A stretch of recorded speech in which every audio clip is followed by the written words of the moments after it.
तो आप सभी को बहुत बहुत धन्यवाद। आप लोगों के आशीर्वाद से मुझे भी कुछ भगवान के विषय में बोलने का अवसर मिलता है। तो आप इस अध्याय में 8वें अध्याय में अध्ययन कर रहे हैं। महाराज परीक्षित श्री सुखदेव गोस्वामी से विविध प्रश्न कर रहे हैं। इसी श्लोक में महाराज परीक्षित पूछते हैं, कहते हैं कि हे विद्वान ब्राह्मण, दिव्य आत्मा भौतिक देह से पृथक है, तो फिर क्या उसे किसी कारणवश या अकस्मात ही देह की प्राप्ति होती है? आपको यह ज्ञात है, अतः कृपा करके मुझे समझाइए। आप सभी जानते हैं, इस भौतिक जगत में जितने भी जीव हैं, 84 लाख योनियों में भ्रमण करने वाले जितने भी जीव हैं, सब देहांतर कर रहे, एक शरीर को छोड़ करके दूसरे शरीर में जा रहे। कभी वो मनुष्य शरीर में रहते, कभी पशु शरीर में रहते, कभी पक्षी शरीर में रहते, कभी कीड़े मकोड़े की शरीर मिलती है, कभी वृक्ष इत्यादि में जाते हैं। तो ये देहांतर जो होता है, ये क्यों होता है? इसके विषय में महाराज परीक्षित श्री सुखदेव गोस्वामी से जिज्ञासा करते, क्या कारण? भगवत गीता में भी बताया गया, देहिनो अस्मिन् यथा देहे कौमारम यौवनम जरा तथा देहांतर प्राप्ति धीरज तत्र न मुह्यति। अर्जुन से कहते हैं, अर्जुन जैसे मनुष्य शैशवावस्था से बाल्यावस्था, बाल्यावस्था से तरुणावस्था, तरुणावस्था से वृद्धावस्था, वृद्धावस्था से फिर वो शरीर को छोड़ करके दूसरे शरीर में चला जाता है, देहांतर ही मृत्यु है। एक शरीर से दूसरे शरीर में जाना ही यही मृत्यु है। इसके लिए शोक नहीं करना चाहिए। शरीर का परिवर्तन जो होता है, ये अवश्यंभावी है।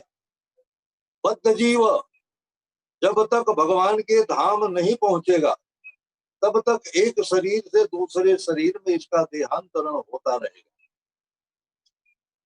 यहाँ पर कहा जा रहा है कि परमात्मा जो बद्ध जीव के साथ में ही रहता है, चाहे जीव किसी भी शरीर में हो, परमात्मा भी उसके साथ ही रहता है, शरीर कैसा भी हो।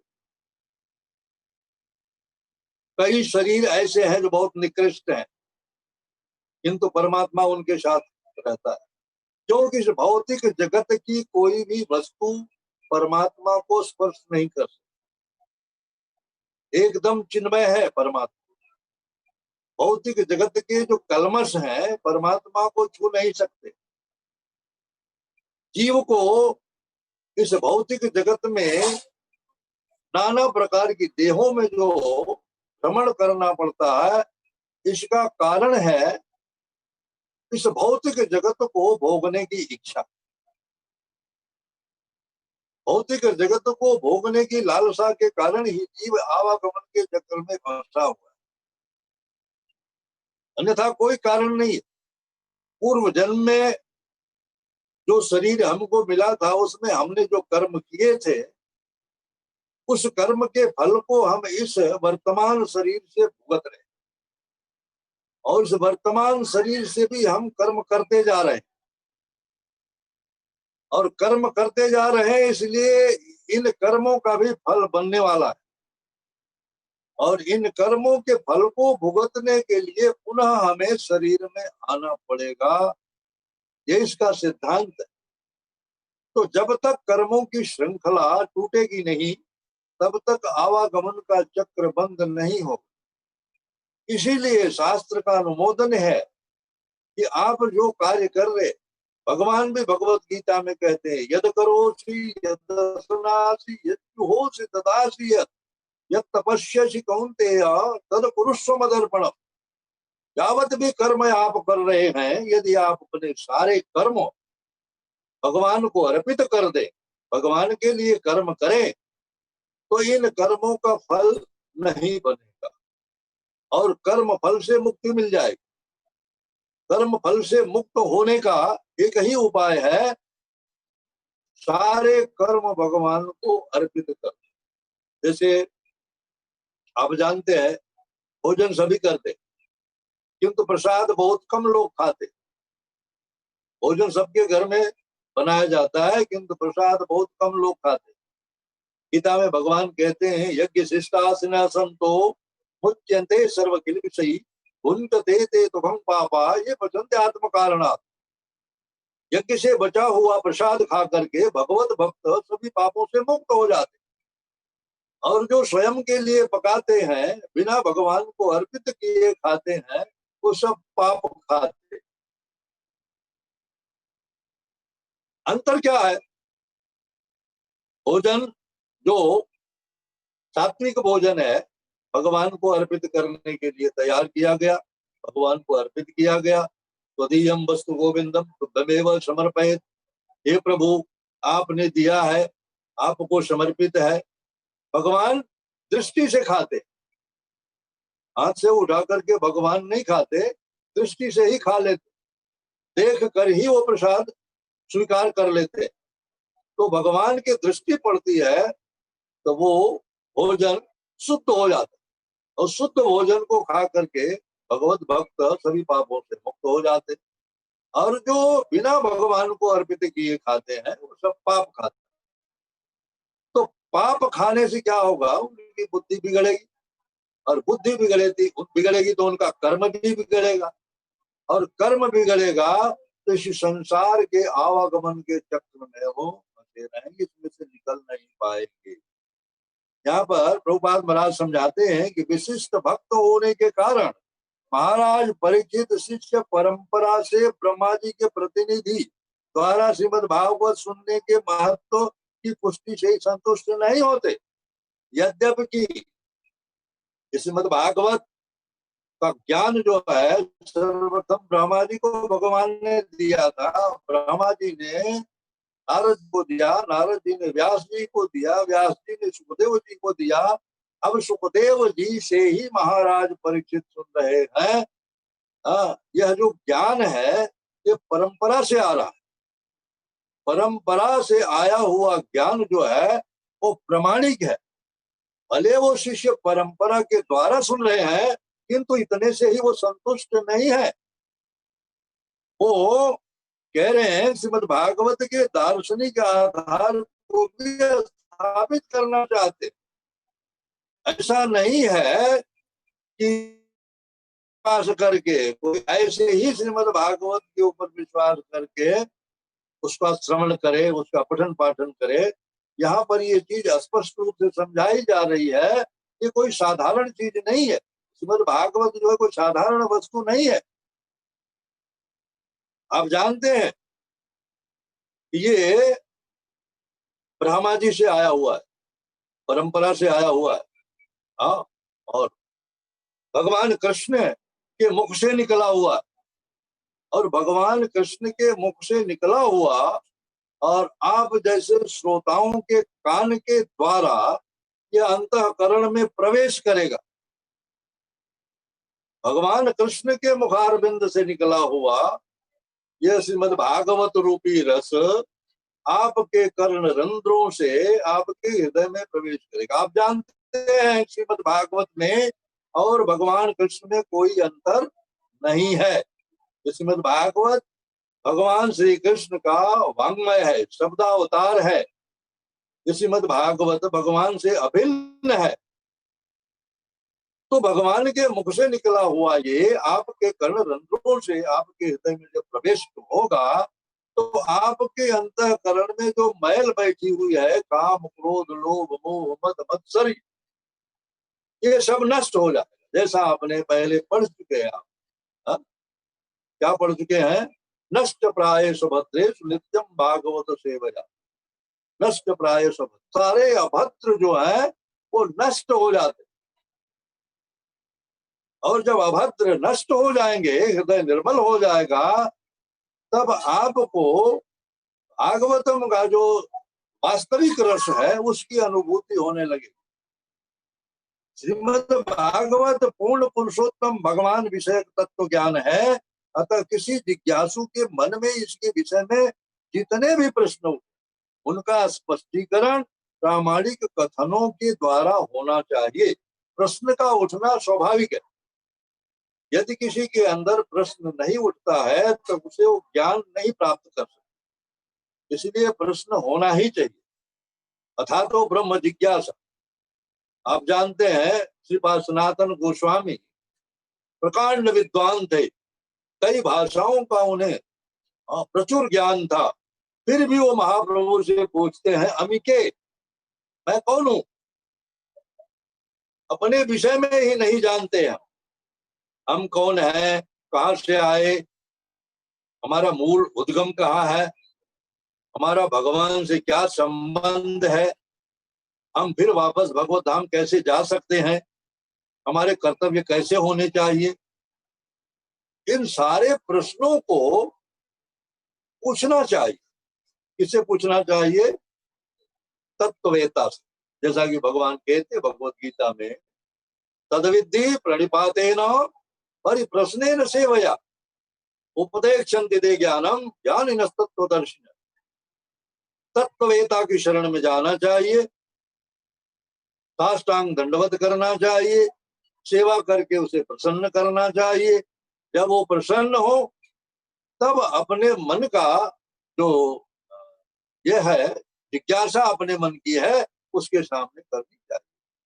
तो ऐसी स्थिति में वह तत्ववेता बिना कुछ छुपाए जितना उसे आता है, जो भी ज्ञान उसके पास है, वो सब उस व्यक्ति को दे देता है।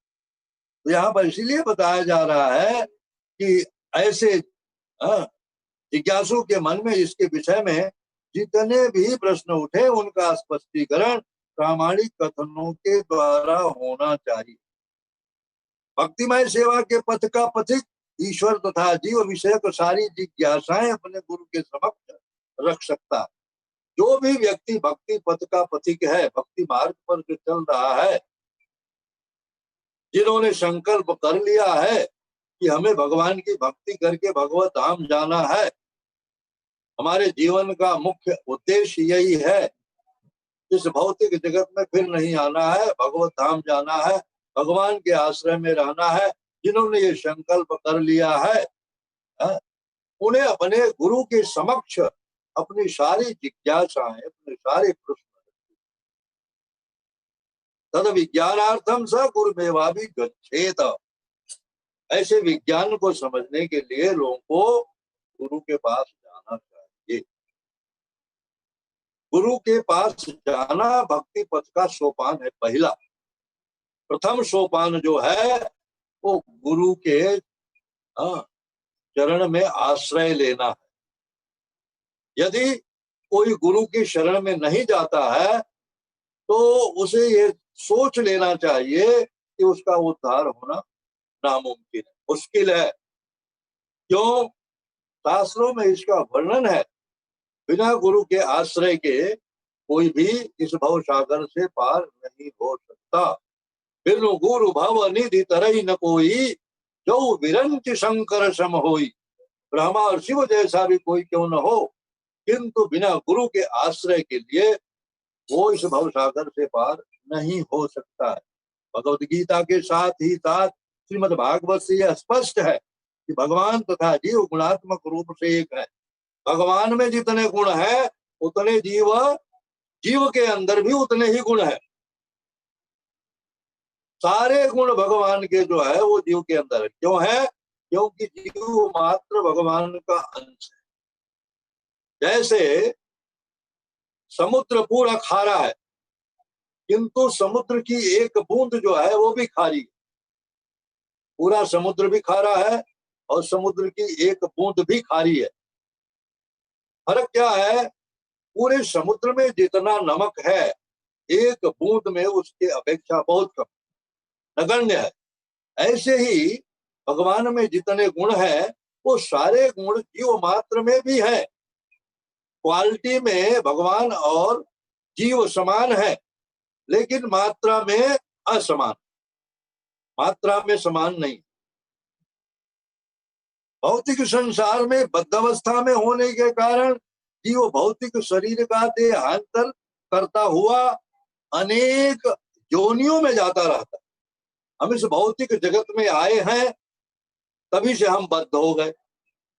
थे तो हम भगवान के विशुद्ध अंश, भगवान जैसे ही थे, किंतु जैसे ही हम इस भौतिक जगत में गिरे, वैसे ही हम दूषित हो गए। माया के प्रभाव में आकर के हम दूषित हो गए। हमारी वो शुद्धता जो है वो नहीं रही, और यही अशुद्धता जो है, दूषित होना ही हमारे देहांतर का कारण। माया के प्रपंच में फंस करके, माया के चंगुल में फंस करके हम इस माया के ऊपर प्रभुत्व जताने के चक्कर में पड़ करके एक शरीर से दूसरे शरीर में, दूसरे से तीसरे में, नाना प्रकार की देहों में हमारा देहांतरण होता रहता है। तो महाराज परीक्षित, आत्म साक्षात्कार के पथ पर भगवान की भक्ति में अग्रसर होने वाले समस्त वर्गों के प्राणियों के हेतु इस महत्वपूर्ण विषय के संबंध में जिज्ञासा व्यक्त कर रहे हैं। ये प्रश्न कोई एक व्यक्ति के लिए नहीं है, सारे मानव समाज के लिए है। ये जिसे भी भवसागर से पार होकर के इस भौतिक जगत से निकल करके आध्यात्मिक जगत में जाना है, वो लोग वृंदावन धाम जाना है, भगवान के सानिध्य को प्राप्त करना है, तो सबके लिए ये प्रश्न है तो महाराज परीक्षित से सुखदेव गोस्वामी से कर रहे हैं। और कहते हैं कि अप्रत्यक्ष रूप से इसकी पुष्टि होती है कि परमात्मा शरीर को इस प्रकार बदलता नहीं रहता। परमात्मा शरीर को हमारी तरह नहीं बदलता, जैसे हम शरीर बदलते हैं वैसे परमात्मा शरीर नहीं बदलता। परमात्मा क्यों शरीर बदलेगा? क्योंकि उसके कर्म हमारे जैसे तो है नहीं। हम तो अपने कर्म के फलस्वरूप शरीर बदलते हैं, पर परमात्मा के कर्म जो है वो दिव्य है। वो दिव्य है, उनके कर्म जो है वो पूर्ण आध्यात्मिक है, इसलिए उनको शरीर बदलने की आवश्यकता नहीं पड़ती है। और बद्ध जीवों के विपरीत उसके शरीर तथा आत्मा में कोई अंतर भी नहीं। शरीर और आत्मा में भगवान के अंतर नहीं है।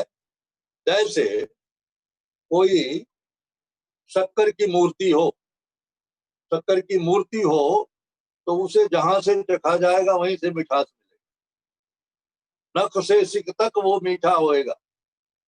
वैसे ही भगवान का नख से सिक तक जो शरीर है वो चिन्मय है, लेश मात्र भी उसमें भौतिक गुण नहीं है। जैसा कि लोग कहते हैं भगवान निर्गुण है। निर्गुण कैसे है भगवान? सत रज तम जो इस भौतिक जगत के गुण है ये भगवान में नहीं है। इन तीन गुणों से भगवान जो है परे हैं, इसलिए उनको निर्गुण कहते हैं। अन्यथा वो सारे गुणों की खान है, गुणहीन नहीं है भगवान, दिव्य गुणों से संपन्न है। किंतु सत रज तम जो इस भौतिक जगत के गुण है, प्रकृति के गुण है, ये उनमें नहीं है, इसलिए उनको निर्गुण कहा जाता है। और भगवान के ही कहते हैं यहाँ कोई अंतर नहीं है। और मुक्त जीव जो सदैव भगवान के साथ रहते हैं, भगवान के ही समान होते। दो प्रकार के जीव, एक तो नित्यबद्ध है, एक नित्य मुक्त है। तो नित्य मुक्त जीव जो है वो इस भौतिक जगत में रहते हुए भी इस भौतिक जगत से परे। कहा जाता है कि आप संसार में रहो लेकिन संसार को अपने अंदर मत बसाओ। कैसे? जैसे जल के अंदर कमल रहता है, कमल जल के अंदर ही रहता है किंतु जल से उसका स्पर्श नहीं होता है। जैसे जैसे जल बढ़ता है वैसे वैसे वो ऊपर उठता जाता है। इस भौतिक जगत में रहकर हम भौतिक जगत को अपने अंदर न बसावें तो हम नित्य मुक्त हो जाते। और नित्य मुक्त जीव जो है वो भगवान के सानिध्य का लाभ प्राप्त करता है, वो हमेशा भगवान के सानिध्य में रहता है। और भगवान के जो अंदर सच्चिदानंद जो आनंद है उसको प्राप्त करता है। केवल वह बद्ध जीव अपना शरीर बदलते हैं जो मुक्ति की प्रतीक्षा में, मुक्ति की प्रतीक्षा में।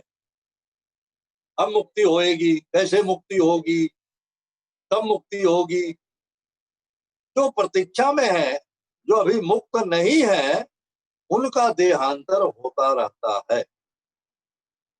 और हम सभी मुक्ति के पथ पर ही हैं। अभी हम उस स्तर पर नहीं पहुंच पाए हैं, दिव्य स्तर पर नहीं पहुंच पाए हैं, इसलिए हम मुक्ति के पथ पर ही हैं। इसलिए हमें प्रयास करना चाहिए।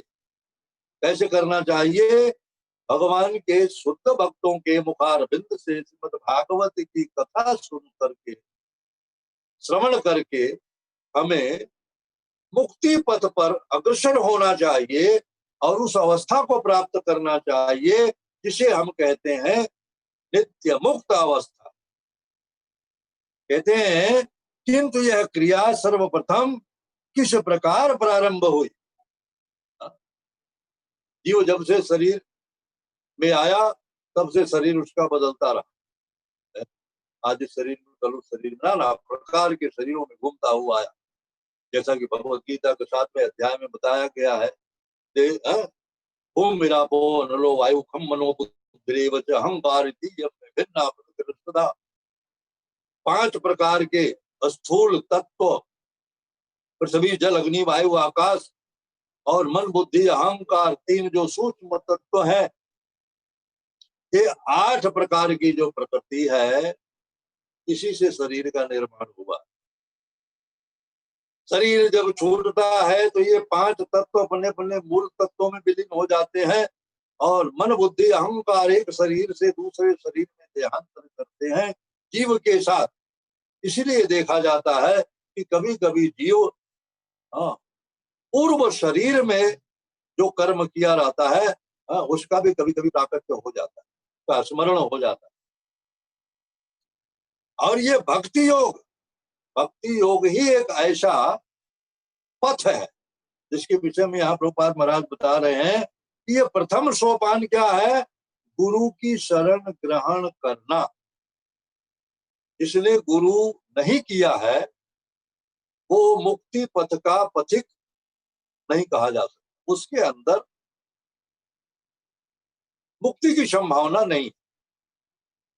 गुरु करना अनिवार्य है। अब इस तथ्य को जान लीजिए कि पहला सोपान आवागमन के चक्र से मुक्त होने के लिए है वो गुरु पादाश्रय। और गुरु भी कैसा होना चाहिए?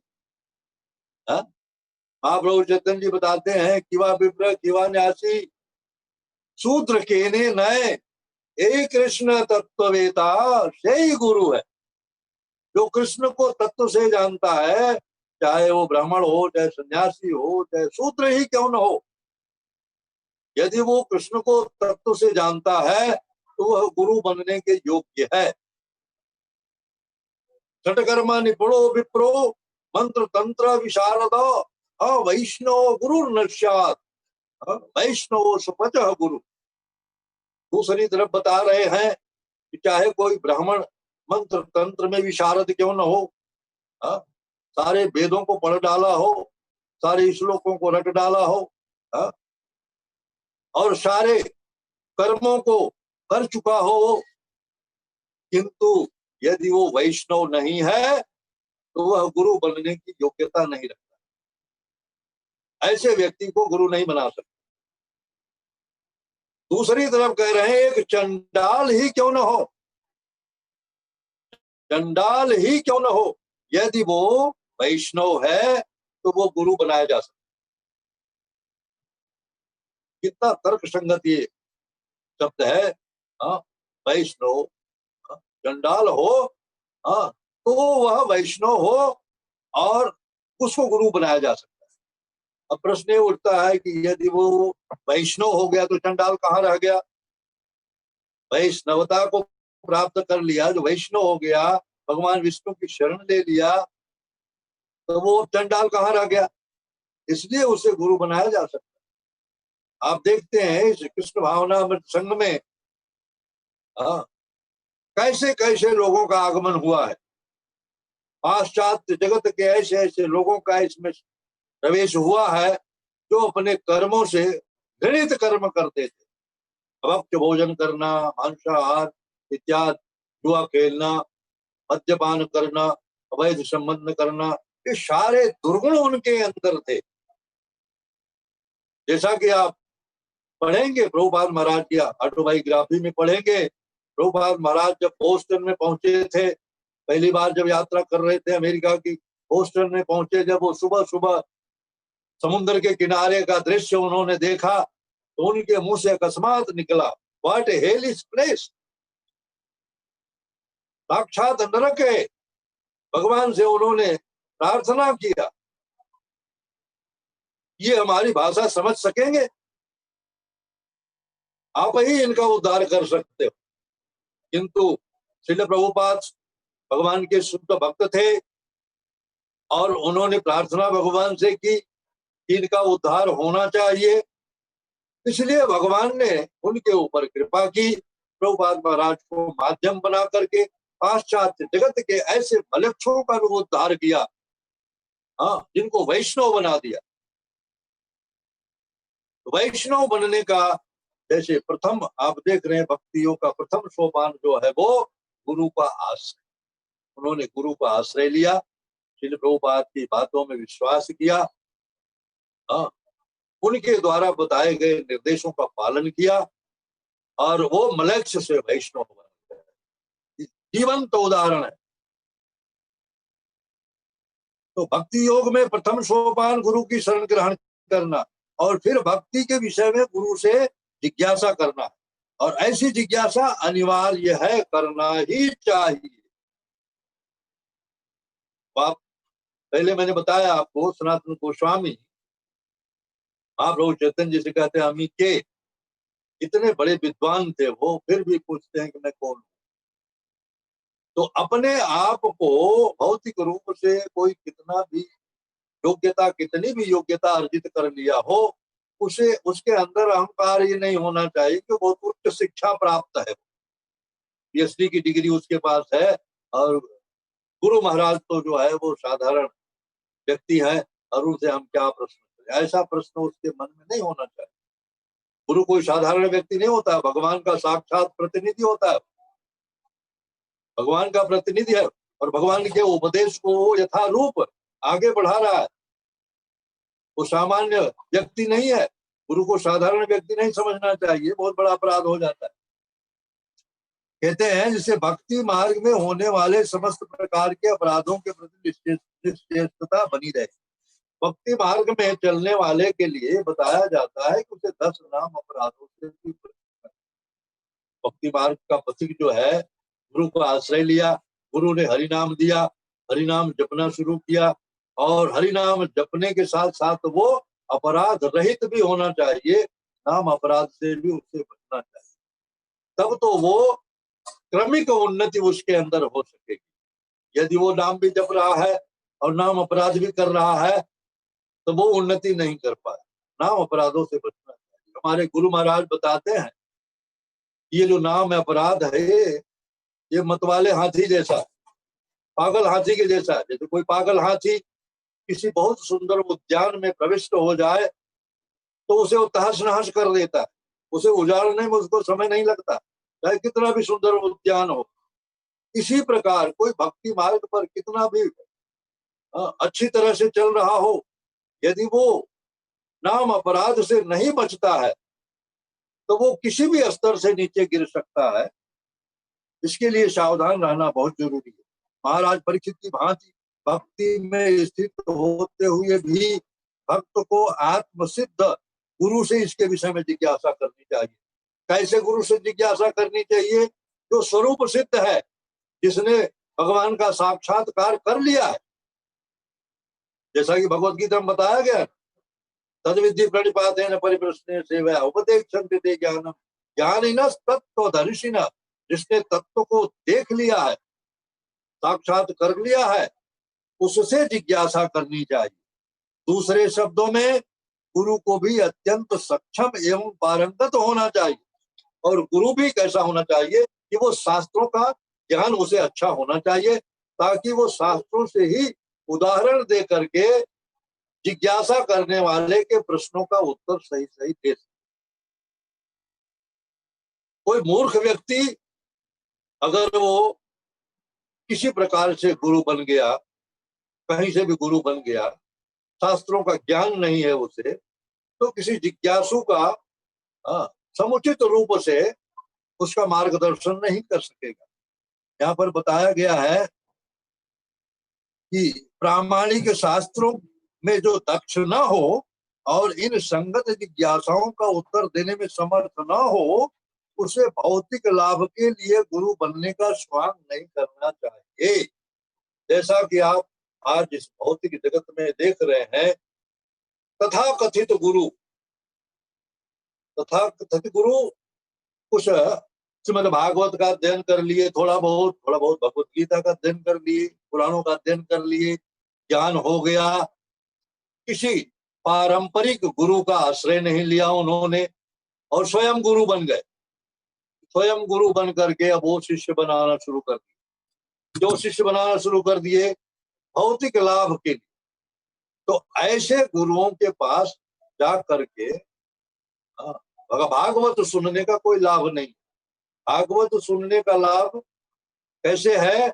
जैसे महाराज परीक्षित श्री सुखदेव गोस्वामी से श्रवण कर रहे हैं, जो परंपरा से संबंध रखते हैं, और जो शिष्य का उद्धार करने में असमर्थ हो उसको गुरु नहीं बनना चाहिए, विधि सम्मत नहीं है। अरे शिष्य धन शोक न हरई, सो गुरु घोर नरक मह पड़ई। मानस में कहा गया है, अरे शिष्य धन शोक न हरई, शिष्य का धन तो ले लेता है और उसके शोक का निवारण नहीं करता है, वो घोर नरक में पड़ता है।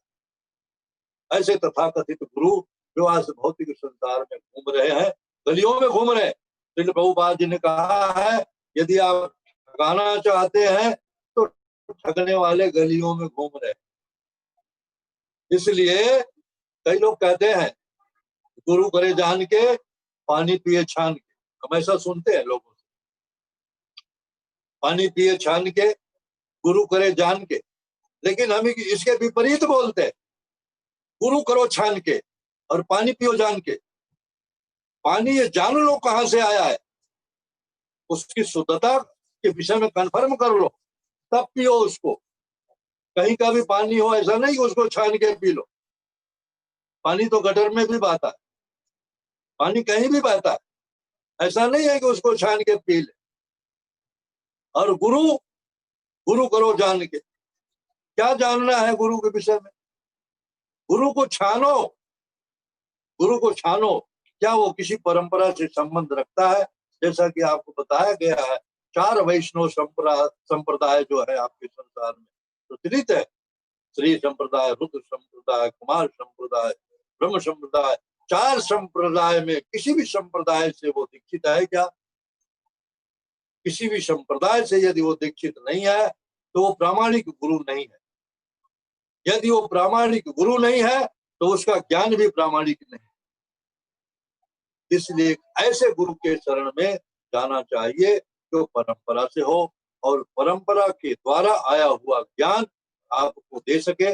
तभी आप भक्ति के पथ का अनुगमन करते हुए, मुक्ति के मार्ग पर चलते हुए एक दिन अवश्य ही आवागमन के चक्र से अपने आप को मुक्त करके भगवत धाम पहुंच जाओगे।